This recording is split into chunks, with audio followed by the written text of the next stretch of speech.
What's up, guys? It's Bumpkins. Today is Wednesday, March 31st, the last day of the month. Also Godzilla vs. Kong Day, but most importantly, it is New Comic Book Day. New Comic Book Day means New Comic Book Haul video. As always, I went down to Infinity Flux here in Chattanooga and picked up another good stack of books, so let's get right into them. The first one we're going to look at is Avengers Curse of the Man-Thing #1.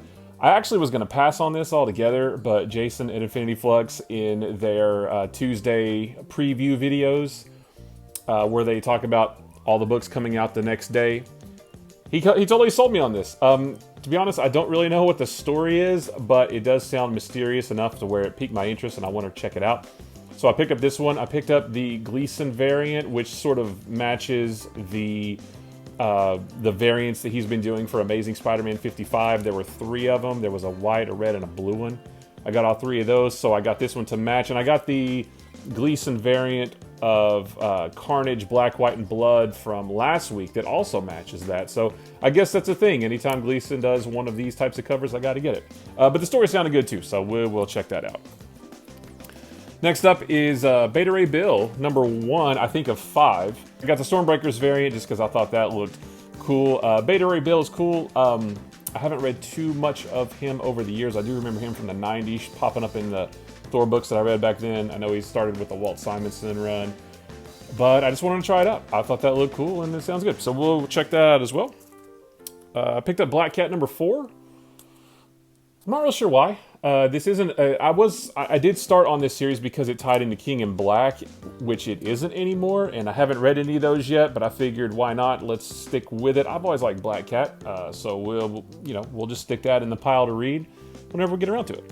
This one's cool. I think this one came out last week, but I got it today. Captain America #28, the Michael Cho 2-tone variant. Again, I haven't read any of this series at all yet, but I am trying to get these 2-tone variant covers because I think they look super cool. And wait, quick cover check.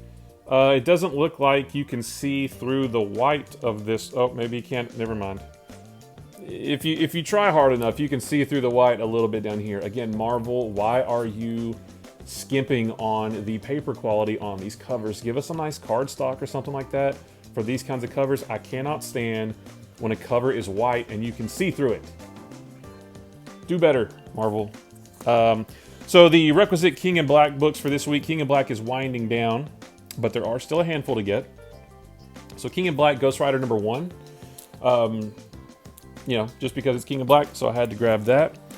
King in Black, Return of the Valkyries #4. This is the last of the Return of the Valkyries run of the King in Black series, so I had to get that. And then King in Black, Symbiote Spider-Man #5. This is the last of those as well. So again, haven't read any of the King in Blacks. Actually, in one of these shelves down here, I do have all of them in a big stack. So whenever I get ready, I have every King in Black issue ready to go whenever it's time. So one that I think came out last week as well, but I just picked up today, Maestro War and Pax #3.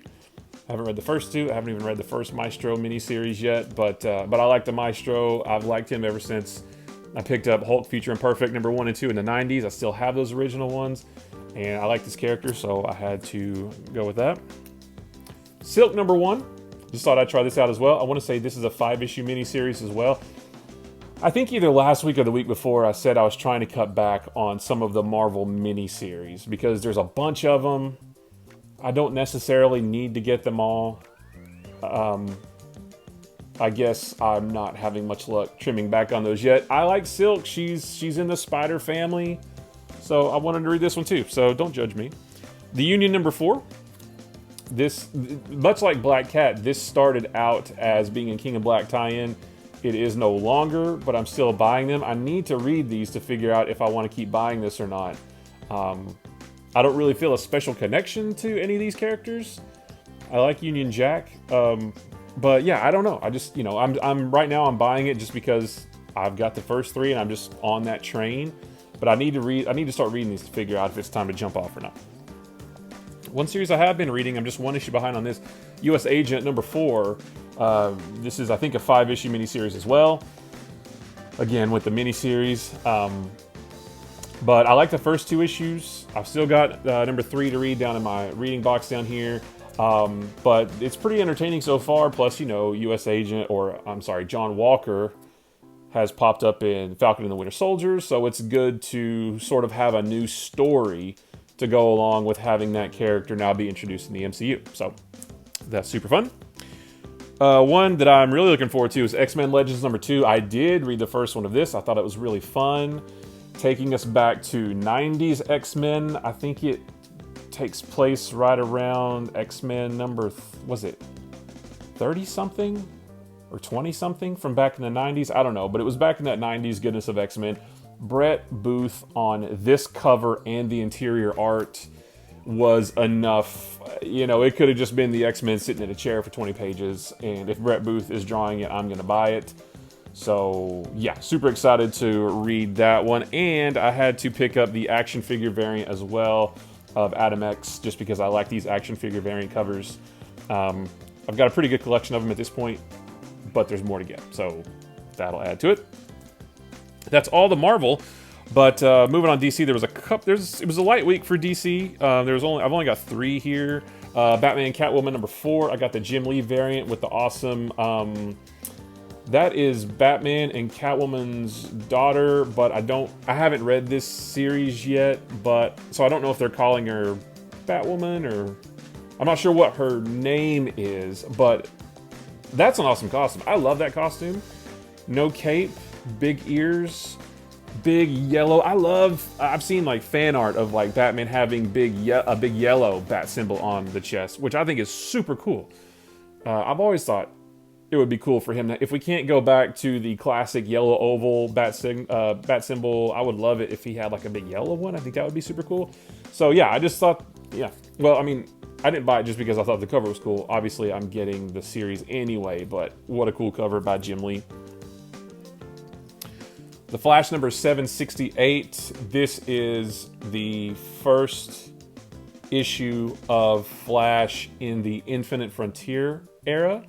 I actually, for those of you guys thinking, Bumpkins, you never read any of these things, it's because I have FOMO. I feel like I have to read everything before I can read the new stuff. And I actually have been reading Flash from back in the Rebirth era. I'm like 20-something issues in. It is a lot better than I thought it would be. I like the Flash. He's not my favorite character, but I like him just fine. But I'm really enjoying reading Flash. I know there's a lot to go. This is basically, around issue... I mean, they're just a little over 100 issues from the start of that at this point. So I know I've got a lot to get through. I may jump line and just pick up some DC books, just start reading them from Infinite Frontier onwards, and then go back and revisit them later. I don't know, but you got to start somewhere. I got to start buying these somewhere. So Infinite Frontier is a good place to start. Oh, and this is the B cover because I thought that was super cool. And the last, I'm not super happy that it's over, but I'm not sad to see it go. The last Future State book, which is Superman versus Imperial Lex #3. The B cover, that is a super cool cover. I haven't read many of the Future State books yet, but again, I have them in this shelf down here. I've got the entire stack of Future States, so I can read those when I'm ready. And that is the last one. Although I think there's like a Future State Gotham coming that features Red Hood, but I don't know if that is like in the Future State timeline or if it just has the title and is going to help further the story to get to that point. I don't know. But of the 2-month event Future State thing, this is the last one. So a lot of what I got this week was Image books, and I love this cover. I don't know if this is the A or the B cover, but it's super cool. Crossover #5, but I love this cover, and there's nothing really spectacular about it. I just love the giant logo and how it looks. It's horizontal, and I don't know. I'm really enjoying Crossover. I've got the rest of them back here. I actually am caught up on this series, so I've just got to read this one and I'll be all caught up. So, good for me, I guess. Okay, here is the book. I have no idea. I double checked. I send a list of pre-orders to Infinity Flux every week. This was on it. I did put this on it, but I don't know why. I got the 3rd printing of Department of Truth #3. I have no idea why. Because #3 is in that stack right there. I don't know why I did this. I ordered the 4th printing of issue number 1 because I didn't have a physical version of issue number 1. And then I guess I thought I didn't have 3, but I do, so I have no idea why I have that, why I ordered that. That was a complete mistake on my part. But along those same lines, Department of Truth number, whoops, I got 2 stuck here. Department of Truth number 7. Number 6 was fine. It sort of, I didn't really love the story in number 6 until you get to the end when you realize, oh, that's kind of how the Department of Truth, that's like the deep, deep origin of it. And I think this is more of that, so we'll see. I really want to like this series, but I'm so confused. It's kind of a frustrating read because I'm so confused about what's going on. Haha number 3, I think this one came out last week. I wasn't able to get it then, but I got it today, so I really like this series. I have read the first 2, so I'm excited to read this one. Spawn number 316. I haven't read any Spawn in a long time, but I'm getting these. Really excited for Spawn Universe, so I'm glad that I jumped back on board a few months ago. Shadecraft number 1. I'm excited to read this. I think the story sounds interesting. It's been optioned, I think, by Netflix, so that's interesting to sort of read this and then see it on Netflix later. And I got both covers. I got the A cover and then the B cover, which gives me Akira vibes. I don't know if that's what they were going for, but that's what I feel like. Two Moons number 2.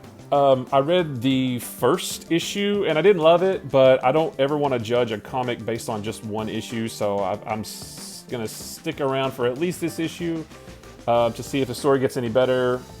I guess it's related to Werewolf somehow. I don't know. I didn't really understand the first issue, so I may not stick with this one. One thing I'm excited about, though, is Nuclear Family number 2. The first one was very, very interesting, very Fallout-esque, but it was a lot of setup. So, you know, a lot of times you got to get through that initial setup story, the origin story, to get to the meat and potatoes of the actual story. So hopefully that's what this is here too. But yeah, I'm looking forward to this one. Aftershock is just killing it with so many good stuff, so many good books right now. That was all of the new or recent stuff, but I did look through the dollar boxes and got a few things. G.I. Joe, A Real American Hero, Master and Apprentice number 1 from Devil's Due. You guys remember them? I got this one because I thought this was... I read some of the G.I. Joe comics from Devil's Due back then, and it was the first time I was introduced to Stefano Caselli, the artist on this, and I instantly fell in love with his art.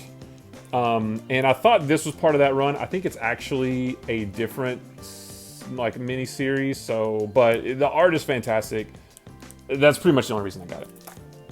And then last but not least, I got something from my buddy Dan, who is a big fan of the V series from the 80s. They tried to revive it several years ago. I think it was around for one season, but, you know, for everybody my age remembers V from the 80s. You know, aliens, like lizard-looking aliens come to our planet dressed as humans. They peel their face off and there's lizards underneath. Well, he likes that series, and lo and behold, I found some V comics from DC from the 80s, 85. So V number 1, V number 2, V number 3, V number 4, V number 5, which, hey, look, Roman numeral V, V number 6, V number 7, and V number 8. So I got those from my buddy Dan. He's not into comics, but I wanted to feed his love of V, so maybe he'll read these. If not, that's okay. They were $1. And that's it, guys. That's everything. Another good week of books. I've really got to get caught up because I am like almost 3 weeks behind now on all my, on most of my comics reading. So I got to get caught up, but I will. I'll get that done soon. So, guys, I appreciate you watching this video. If you like this video, or any of the other videos on my channel, maybe consider hitting the subscribe button. If you like this video, give it a thumbs up. If you didn't like this video, give it a sarcastic thumbs up. If nothing else, leave me a comment down below. Let me know what you picked up this week. Did you get any more DC books than I got? Because it was a light week. You know, are you still reading are you reading all the mini-series from Marvel that you can get? Did you find any good dollar bin pickups? Anything you got, just let me know. I love comic books. I can talk about them with a room full of people or just to a camera. So, guys, I appreciate you watching. I will see you in the next one. Bye-bye.